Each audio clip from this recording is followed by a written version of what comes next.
So my wife, Charlene, and I had an opportunity to lead a team to the Dominican Republic. One of the days I was with my mother.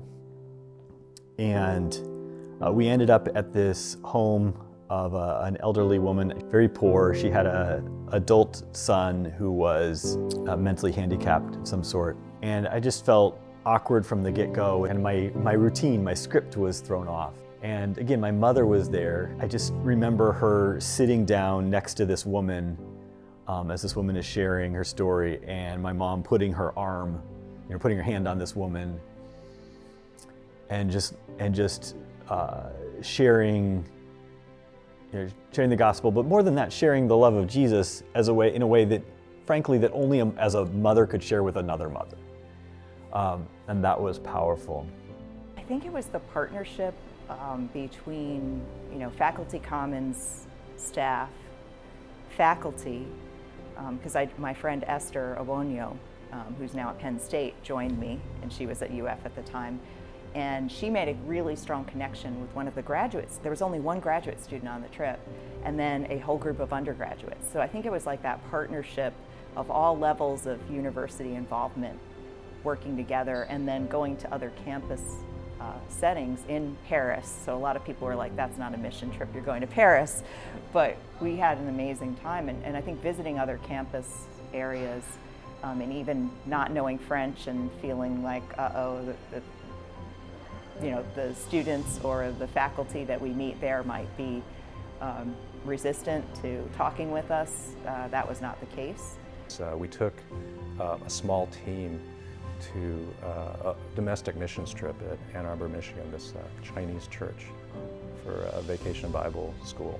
We spent many late nights around the dinner table with, I think, probably each of them at one point or another doing their lab work or research work or what have you.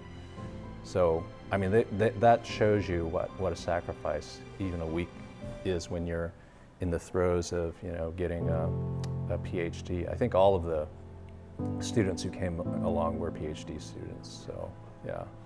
I have been going to the Chinese Mission Conference every year, and the keynote speaker was Hudson Taylor's great-grandson. He said, we Chinese have been on the receiving end of the gospel for 200-300 years. He said, it is time for us to share the gospel to other people groups. He said, I'm here to pass the baton to you. So if you feel like God is calling you to share the gospel, to bring the gospel to other people groups, you come up here. So I was one of the first to went up. I had no clue what I was doing, but I just feel that this is what I'm supposed to do. Now I realize I have a lot of graduate students or postdocs in our department from different countries. I feel like God is bringing all these people to me. I recognize that each of my trainees is an assignment from God. I'm looking forward to what God has planned for me next. Well, I've got several missions experiences with Cru.